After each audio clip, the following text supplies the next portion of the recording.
The entire globe, even as it trembles in passion with the birth of new nations and shrinks in the hand of a dispassionate science, is today the site of a momentous conflict. As each side attempts to prove to the world the superiority of its position, the conflict is fought with the words of diplomats, with gestures of friendship and help to uncommitted countries, even with cultural demonstrations. It is fought indeed on every level of man's experience, for the stakes are high. As one of the adversaries in the conflict, we see a challenge as great as any in our historic past. A challenge not, we hope, to be met and joined in battle, but to be faced and fought in the hearts and hopes of men. It is the challenge of ideas.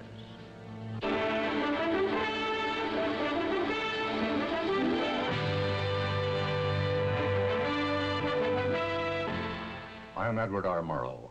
For a little while, I would like to review with you the great conflict of our times, one which demands and must get the attention and the involvement of each one of us. This conflict is the reason why most of you are in uniform, and some of you will be going overseas, servicemen, families of servicemen, and civilians working for the Department of Defense.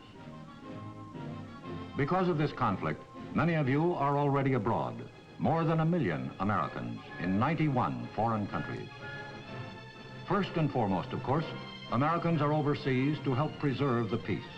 By maintaining an alert readiness to meet the threat of aggression, America's armed forces, in concert with those of its allies, are serving as a deterrent to war. Some of you may wonder how directly involved in the contest you are or will be. Perhaps your active duty is behind you, or soon will be, and with it, you may believe your involvement in the contest ends. But the truth is that involvement in this conflict is far-ranging indeed. It touches not only members of the armed forces and their families, but everyone who supports the mission of the armed forces, every defense worker, every taxpayer who foots the bill, who in fact is not involved. And the conflict itself, how can it be defined? Well, let's look at it this way. The communist bloc would like to see the entire world under communist domination. Over the years, as the strength and determination of the free world has gradually convinced communist leaders that aggressive war would be a reckless and costly gamble, they have begun to talk more and more about their ability to win from us in the arena of ideas. This, of course, is fine with us, for we are a people with a traditionally great faith in our ideas, the ideas that have moved mountains and created wealth and shaped us as free men. And we are confident that history can do no other than award us the victory in any contest in which ideas are the weapons. But I would like to say this: confidence by itself without effort does not win contests. Victory in this conflict depends on much, much more than confidence. It is a contest unlike any we have ever faced in our history as a nation. It is total competition with an antagonist who is putting into it everything within his capability. It is not a conflict between peoples, but between basic values and systems of government, between the principles of life each believes in. When we talk of these conflicting values, we are obliged to speak of that special quality which we call, for want of a better phrase, individual liberty. And when we talk of this liberty in America, we talk with many voices, for we are a diverse nation, and there are perhaps as many concepts of what America is as there are people among us. But although we look at America through different eyes, there are many insights into the essence of our moving and growing nation that we share.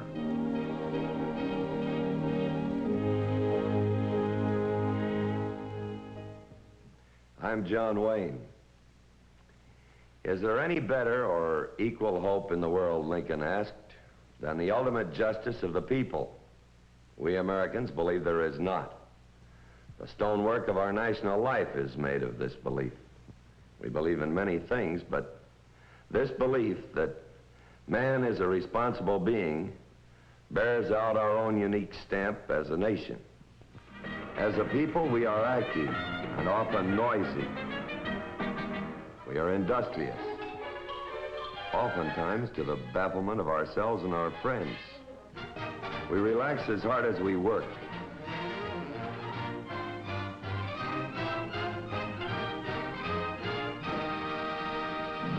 We are proud. We are sentimental. Beauty is of national concern to us. For some of us, its pursuit is a deadly serious pastime. The rest of us simply enjoy the results.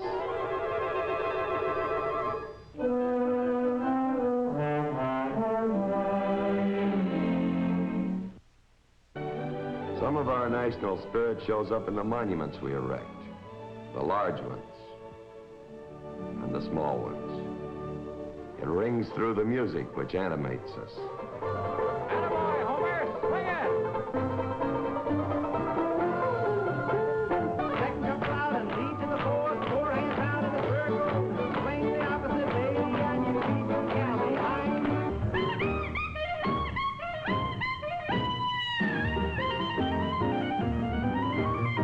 Jerry dodged that bullet and he stomped the deck. Stomped my balls till I wanted to scream. Should have killed him cause he's so darn mean. We're gonna rock around the clock tonight. Rock, rock, rock to broad daylight. We're gonna rock around the clock tonight.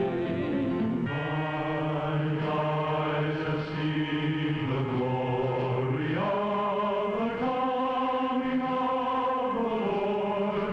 He is traveling out the village where the grapes of wrath are stored.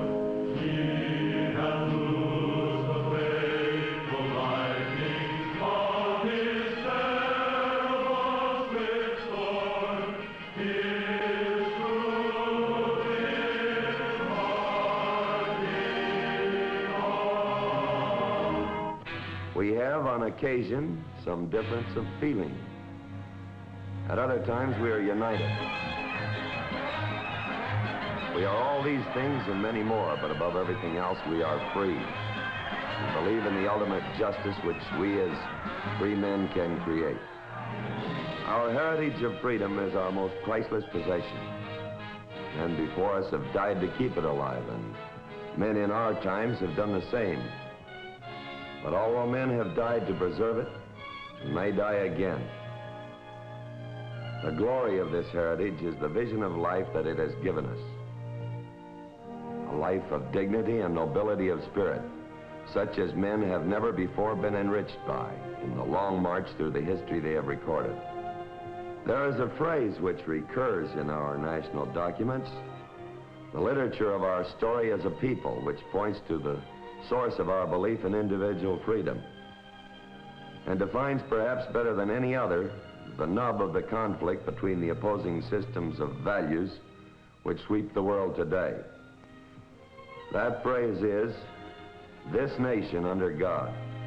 That phrase and others like it set the standard of our concept of man.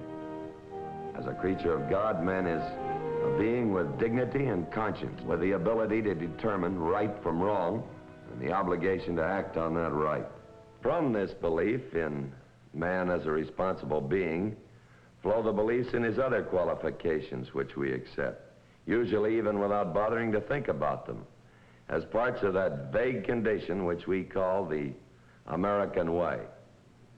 His ability, indeed his right to explore the truth in all things. His ability to govern himself. And his ability to handle his own economic problems.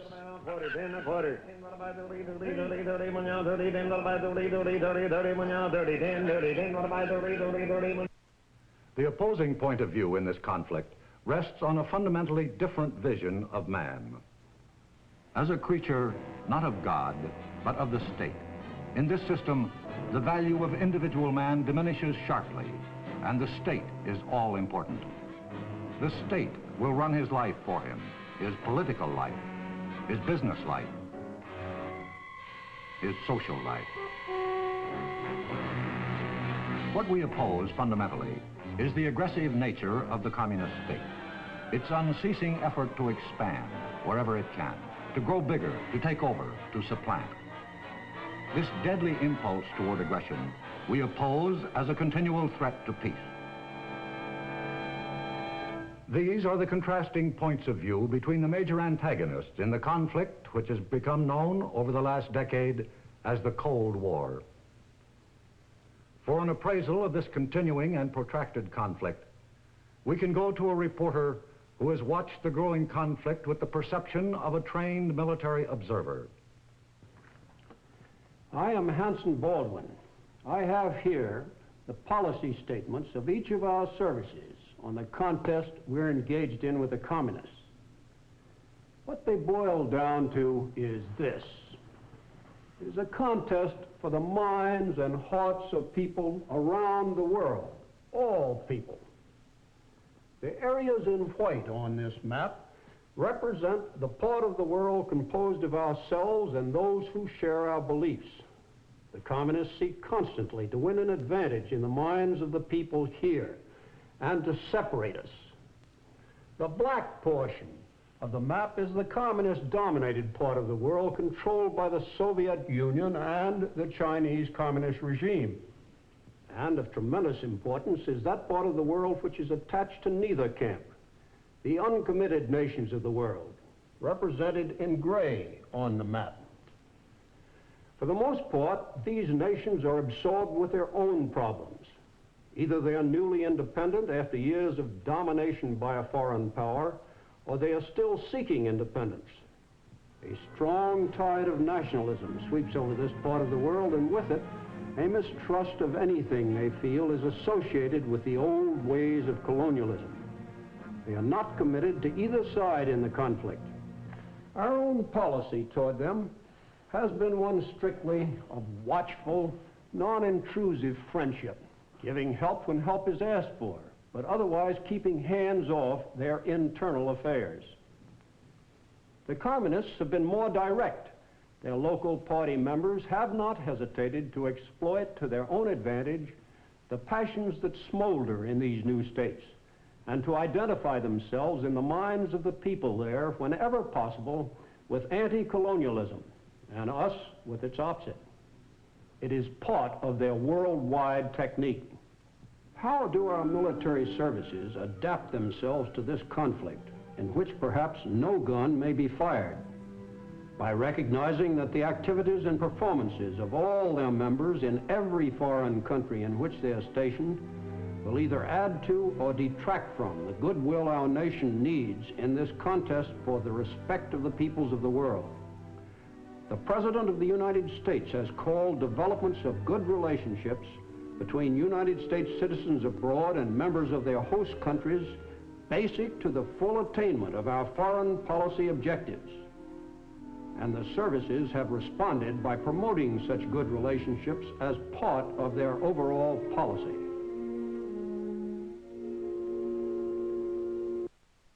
The communists initiated the Cold War for the same reason they would have started a hot war had that been feasible, or would now, should they ever decide that the free world was weak enough for them to risk it. Whatever the degree of tension they create, it is a substitute for hot war, another means of achieving their end. And their end, of course, is world conquest, short of war if possible. World conquest by actions short of war. Actions that are political, economic, and ideological. How do the communists apply these three methods? First, we will consider the political method and the techniques the communists use when they attempt to acquire their objectives in this way. We would do well to consider the success the communists have had by using the political method alone.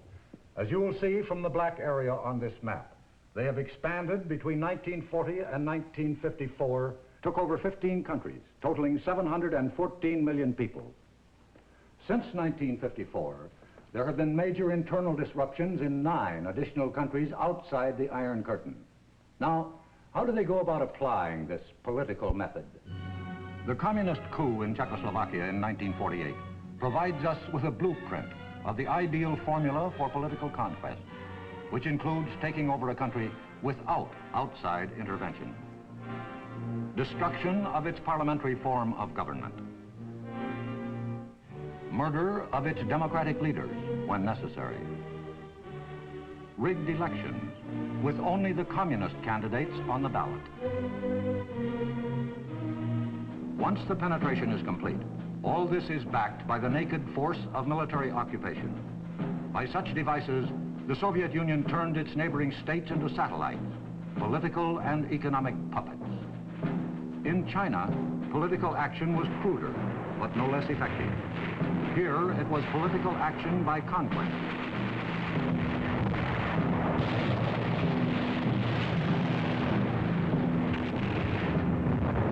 And so overwhelming has this political conquest been that the communists have been able to propel Red China to a position of major influence in the Eastern world.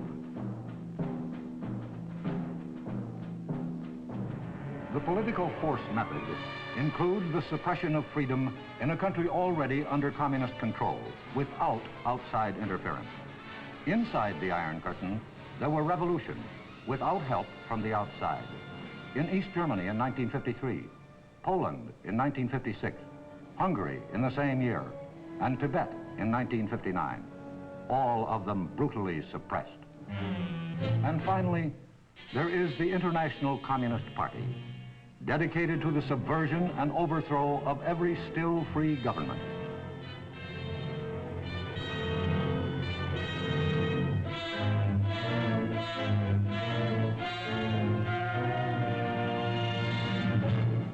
Where the political method may not prevail, there is always the economic method.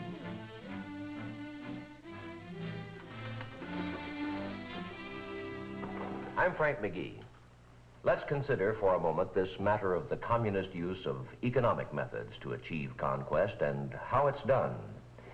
The present masters of the Soviet Union have said to us, peaceful coexistence until we bury you. They propose to officiate at our interment by catching up with us industrially and then surpassing us. They're working hard at it. Today, the 200 million inhabitants of the Soviet state bend their backs and their talents to the Kremlin's will.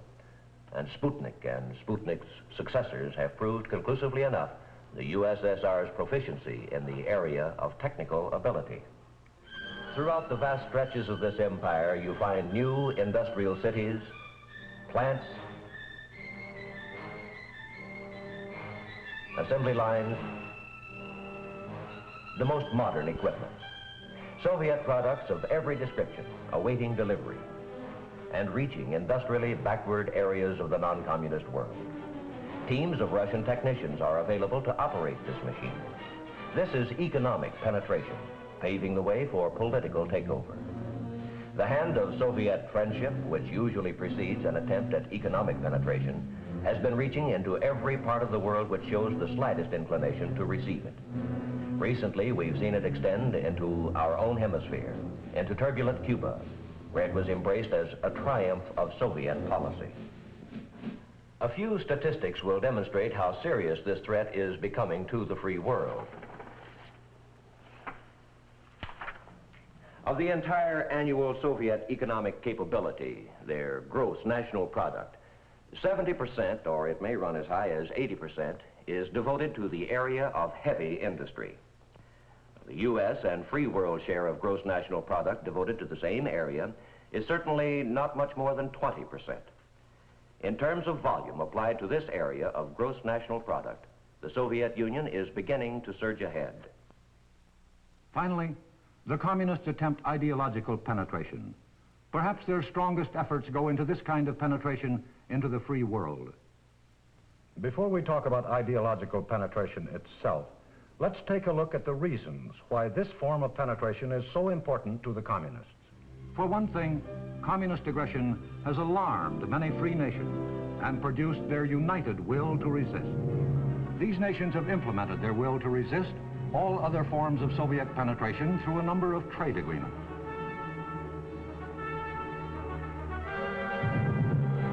The United States and other industrially strong nations of the free world are actively promoting better living conditions all over the world. This has the effect not only of helping these countries to improve their industrial and economic position, but also of providing a defense against communist intrigue, which flourishes in depressed economic areas. The military potential of the free world has been revived by such mutual defense pacts as the North Atlantic Treaty Organization in Europe, the Southeast Asia Treaty Organization to counter aggression in this part of the world, the ANZUS Treaty, and the Rio Treaty to provide hemisphere defense. All over the world, our allies are now setting up their own defense bases with the technical know-how to operate them. This kind of military help by us is not by any means a one-sided operation. The nations involved contribute as heavily as they can. No less valuable are the morale and friendly relations being generated between servicemen of all the participating countries in joint training programs, demonstrating their respective skills to each other. They crossed the language barrier to comradeship. This banding together by nations with a common purpose has produced strength not only in the military and economic fields, but in the moral and spiritual values as well. At a meeting of the NATO Atlantic Congress in 1959, a statement was adopted which called attention to the moral unity binding the member nations. This document recognizes respect for human dignity as the inalienable basis of civilization. Among the fundamental rights of man specifically named are respect for the sanctity of human life, the right to freedom of speech, of conscience and religion, of opinion and belief, the right of every man to work and to receive his just reward, the right of the family to stability, and the right of parents over their children and their education. In all these ways, economically, militarily, morally, the world outside the communist orbit slowly draws itself together. The practical communists appraise this consolidation of free world defenses. It confronts them with a serious deterrence to their world ambitions. Hence, they must destroy Allied unity, or at least weaken it. How? Well, here we return to the subject of ideological penetration. For if all other forms of penetration don't work, if the united strength of the non-communist world makes political penetration unfeasible and economic penetration unsuccessful, if cultural penetration does not do the job, the communists can always hope to succeed by resorting to ideological warfare against their strongest opponent, meaning us. Americans go home. Wall Street warmongers, down with American imperialism. Peace, yes, peace, their propaganda screams. On communist terms, naturally. Inside the free world, communists and their sympathizers seek to foment suspicion and distrust of our motives, even attempt to influence our allies to eliminate our overseas bases, which are protecting them as well as us. Their mediums of mass communication are tireless in vilifying us as a nation and as individuals, such as depicting you as a brute and a ravager. Is there a chance that the communists will succeed? Is there a possibility that our allies will accept this malicious perversion of us and everything we stand for? In large part, that is going to depend on how thoroughly we understand this conflict and how dedicated we are to victory. Understanding is a continuing process, and it embraces many different aspects of our day-to-day living. It is, at root, a function which involves the flow of information. I am Lowell Thomas. We live amid the greatest abundance of information any people has ever had. But survey after survey reveals an astonishingly low informational level among us. To be sure, the right to remain uninformed is one of the privileges of a democracy, but in a contest such as the one we are engaged in, it is one of the surest ways of losing our freedom. Being informed does not mean only keeping up to date on current events, important though that is. It means also being aware of developments within our own nation and the forces that move through it. its weaknesses as well as its strengths. We all too often dishonor our freedom and demean it. But that's not the full story. If it were, our system would have collapsed long before this. The full story is in the progress we consistently make through law and through education, the way free men must. The communists would like to have you, as well as people in every country in the world, believe otherwise. And once they have succeeded in letting the idea take root that our deficiencies are our chief characteristics, once they have managed to erode our faith in ourselves at least a little, that much of the battle is lost. A snake of a whisper is abroad that Americans have lost touch with their past. Is it true? It can't be, if we are to survive and win. If we understand the conflict, then we understand the need to keep America strong in her greatest challenge by keeping alive the standards and the traditions which have been her glory. What are the bulwarks of our past upon which our society has been built? There are many, and we have discussed some of them. Our spiritual heritage, our belief in individual liberty. But there is yet another, as important as any of these. I am Helen Hayes. Many of us who are living now will never see the end of the conflict which dominates our lives. Leaders change, and leadership passes from one generation to the next. But for generations, or certainly for many years, the challenge which confronts us will continue. So it becomes not just a hope, but an urgent condition for a peaceful future that those who are catapulted into the problems of maturity with every passing year will understand the challenge and devote themselves to it, even as you and I must. Interest cannot lag, efforts cannot cease. It will require the sternest kind of dedication, bred as it were into the American character. The training grounds in which this discipline will be planted and perfected are the institutions which have shaped our society, particularly the home, which has always been in our culture the nucleus of society itself. The home is the wellspring of the strongest qualities of citizenship, and it must remain so if we are to preserve the toughness of moral fiber, which is our strongest heritage. A toughness of moral fiber, a belief in the right, as God gives us to see the right, as Lincoln put it in words which are carved into our national soul. These are the sinewy threads of our past. Keeping America strong, this is our challenge. Keeping the vision of liberty bright, keeping the threads of our past, the strands of moral toughness with which our history is bound. Moral toughness, the quality which made men work instead of weep on the hostile shores of New England, which bled mortally yet never died on 100 fields and oceans stretching out from Valley Forge, which moved strong men west, bringing with them first only their pride, then their railroads, which built cities and governments,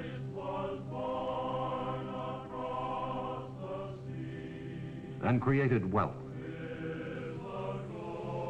and above all, made freedom the birthright of every man. That quality must still live within us, for without it, we are surely lost. And it will live, so long as we keep faith in our future and faith in our past. This is the challenge, as compelling, as severe, as crucial as Americans in any age have ever faced.